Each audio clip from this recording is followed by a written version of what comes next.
Hello students, आज हम इस वीडियो में मैग्नेटिक सर्किट्स के कुछ इंपॉर्टेंट कीवर्ड्स देखते हैं। मैग्नेटिक सर्किट, आप सभी ने इलेक्ट्रिक सर्किट के बारे में तो सुना होगा, लेकिन मैग्नेटिक सर्किट या कभी देखा आपने? स्टूडेंट्स, आपने कभी मैग्नेटिक सर्किट नहीं देखा होगा।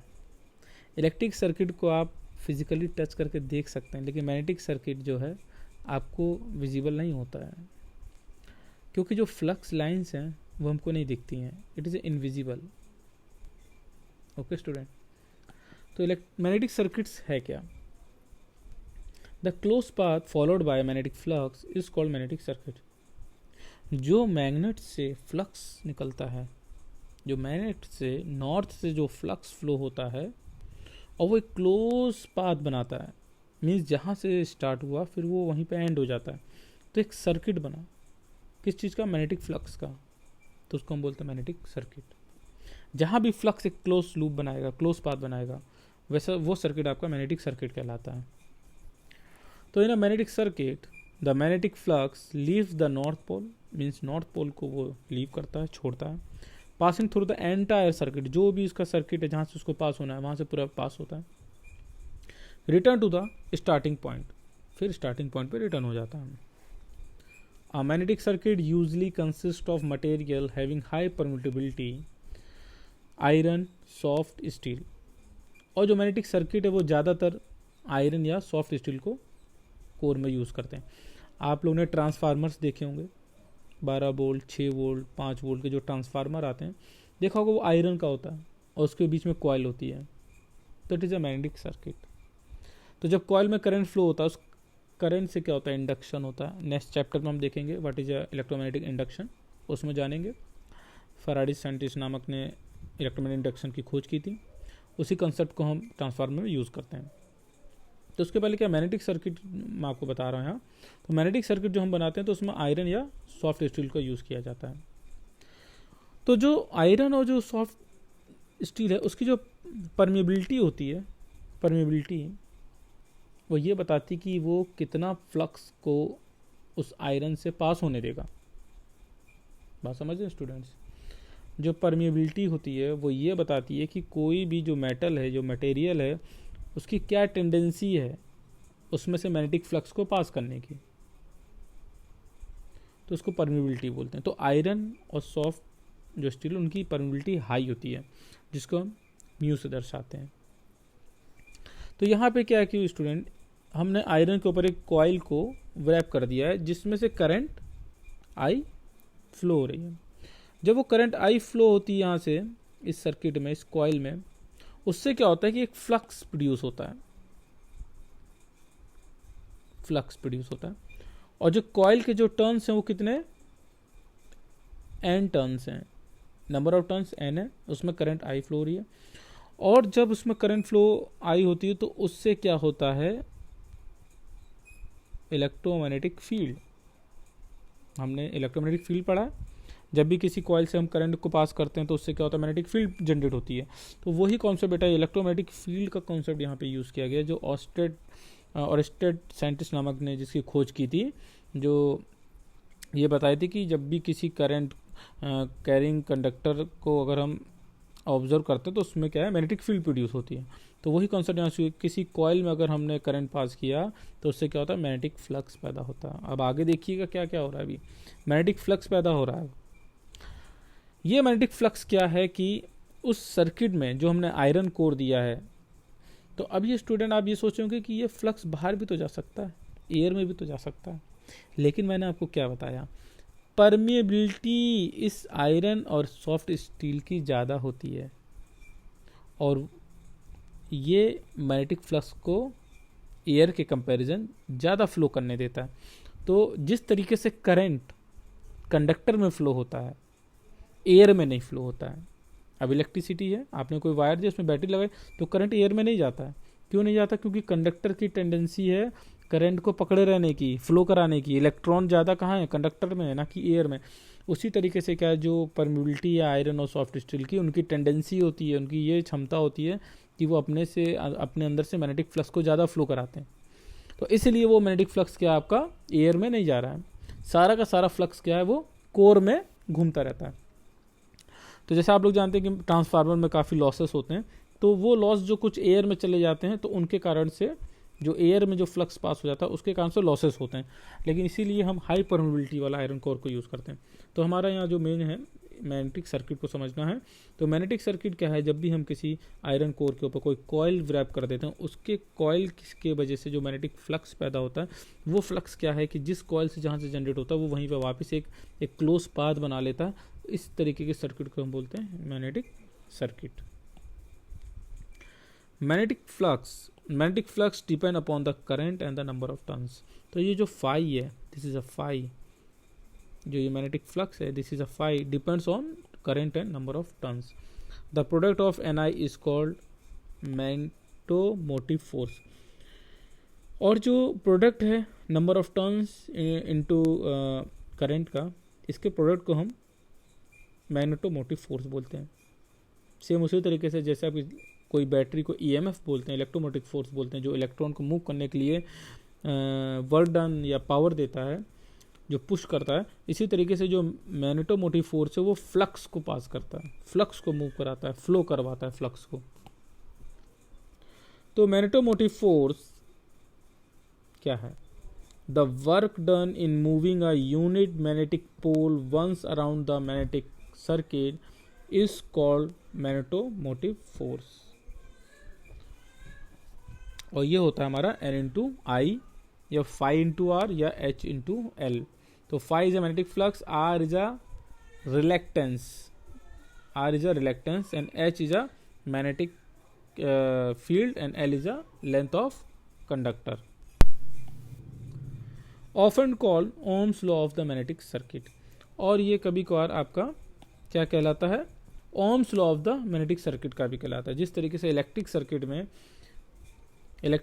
में V इक्वल टू IR होता है या EMF इक्वल टू IR होता है, उसी तरीके से यहाँ क्या MMF equal to phi R है। अभी आपको बताएंगे R क्या है, रिलेक्टेंस क्या है। तो रिलेक्टेंस क्या है? जिस तरीके से रेजिस्टेंस होता है ना, करंट को अपोज करता है, करंट को फ्लो नहीं होने देता कंडक्टर में, उसी तरीके से स्टूडेंट, बहुत इजी है इसको जानना, उसी तरीके से रिलेक्टेंस भी एक ऐसा पैरामीटर है, ऐसी यूनिट है कि वो मैग्नेटिक फ्लक्स को रोकता है। जैसे करंट को इलेक्ट्रिक सर्किट में रेजिस्टेंस रोकता है, करंट के फ्लो को इलेक्ट्रिक सर्किट में कौन रोकता है? रेजिस्टेंस। उसी तरीके मैग्नेटिक फ्लक्स को मैग्नेटिक सर्किट में कौन रोकता है? रिलेक्टेंस। और इसका फॉर्मूला होता है R equal to L/A mu naught mu R। तो स्टूडेंट आप लोग ने फॉर्मूला पढ़ा होगा रेजिस्टिविटी का, रो एल बाई ए। उसी तरीके से यहाँ इसका फॉर्मूला है रिलेक्टेंस का। इसको याद करना बहुत आसान है, इसको रटना नहीं है, याद करना बहुत आसान है। क्या होता है कि L/A आपको याद है, रेजिस्टिविटी में L/A आपको मालूम है, रो को बस क्या करते हैं 1/μ से रिप्लेस कर देते हैं, तो वो रिलेक्टेंस बन जाता है। ठीक स्टूडेंट, रेजिस्टिविटी को हम क्या करते हैं 1/μ से रिप्लेस कर देते हैं। और आपको मालूम है म्यू क्या होता है? Mu naught mu R. Mu R is a relative permeability, mu naught is a permeability, constant है ये। तो फॉर्मूला आपको याद हो गया रिलेक्टेंस का, रो हटा देना है, L/A मल्टीप्लाई 1/μ, फिर म्यू को आप ओपन कर सकते हैं। तो रिलेक्टेंस क्या है? The opposition that the magnetic circuit offers to magnetic flux is called reluctance. जो मैग्नेटिक सर्किट जो मैग्नेटिक फ्लक्स को ऑफर करता है उसको अपोज करता है ये रिलेक्टेंस, एज अ रेजिस्टेंस की तरह। Magnetic material that is iron have a low reluctance because the value of mu R is very large in case. अब क्या है कि जो आयरन है आपका, उसका बोल रहे हैं जो रिलेक्टेंस है वो काफ़ी लो है। क्यों? आपने फॉर्मूला पढ़ा, रिलेक्टेंस इक्वल टू क्या है? L/A mu. और मैंने आपको बताया कि जो परमिबिलिटी ऑफ आयरन की होती है वो वेरी हाई होती है। जब परमिबिलिटी हाई होगी किसी भी मटेरियल का तो उसका रिलेक्टेंस क्या होगा? वेरी लो होगा। तो इसलिए आयरन का रिलेक्टेंस क्या है? वेरी लो है। मीन्स वो मैग्नेटिक फ्लक्स को फ्लो करने से नहीं रोकता है क्योंकि उसका रिलेक्टेंस लो होता है। Non magnetic material that is air, would, copper brass have a high reluctance because they possess least value of mu r. उनकी जो वैल्यू है परमिबिलिटी की वो बहुत कम होती है, तो रिलेक्टेंस अपने आप ज़्यादा हो जाएगा. नेक्स्ट है परमियंस. परमिबिलिटी से परमियंस बना है या परमियंस से परमिबिलिटी बना है, बात एक ही है. तो it is the reciprocal of reluctance and is a measure of ease with which flux can pass through the material. Its unit is Weber per ampere tons. तो परमियंस क्या है कि वो रिलेक्टेंस का इन्वर्सली प्रोपोर्शनल है. परमियंस रिलेक्टेंस का inversely proportional है. जैसे यहाँ मैंने आपको ये बताया ना म्यू, ये एक परमियंस से बना है प्रोबेबिलिटी और रिलेक्टेंस, तो ये इन्वर्सली प्रोपोर्शनल है ना. अगर रिलेक्टेंस कम होगा तो परमिबिलिटी ज़्यादा होगी. उसका फॉर्मूला 1/रिलेक्टेंस. अब हम देखते हैं कि इलेक्ट्रिक सर्किट और मैग्नेटिक सर्किट के बीच में सिमिलरिटी क्या है. एनालॉजी देखेंगे कि यहाँ पे इलेक्ट्रिक में कोई चीज़ करंट है तो वहाँ पे फ्लो होने वाली चीज़ मैग्नेटिक फ्लक्स है. तो first is electric circuit and magnetic circuit. Electric circuit क्या है, कोई एक कंडक्टर है जो रेजिस्टेंस है उसमें करंट फ्लो हो रही है और this is a EMF. This is a current जो फ्लो हो रही है. This is a resistance which opposes the flow of current. Current के फ्लो को जो रोकता है वो रेजिस्टेंस है, और जो फोर्स कर रहा है उस इलेक्ट्रॉन को करंट को फ्लो कराने के लिए वो क्या है, इलेक्ट्रोमोटिक फोर्स EMF. और मैग्नेटिक सर्किट में आप देखेंगे जो करंट फ्लो हो रही है और ये नंबर ऑफ टर्न्स है, और यहाँ पे जो फाई है, दिस इज अ फाई, इसको फ्लो कराने के लिए MMF है. ठीक स्टूडेंट. अब क्या इसमें करंट फ्लो हो रहा है इलेक्ट्रिक सर्किट में. अब फर्स्ट पॉइंट है the close path for electric current is called electric circuit. जहाँ पे इलेक्ट्रिक करंट का क्लोज पाथ बनता है उसको हम इलेक्ट्रिक सर्किट बोलते हैं, और जहाँ पे close path for magnetic flux बनता है उसको हम मैग्नेटिक सर्किट बोलते हैं. मैग्नेटिक फ्लक्स स्टूडेंट्स, तो स्टूडेंट्स दूसरा पॉइंट है करंट. इलेक्ट्रिक सर्किट में क्या है, करंट होता है EMF upon resistance. Magnetic circuit में फ्लक्स होता है MMF अपॉन रिलेक्टेंस. ठीक स्टूडेंट.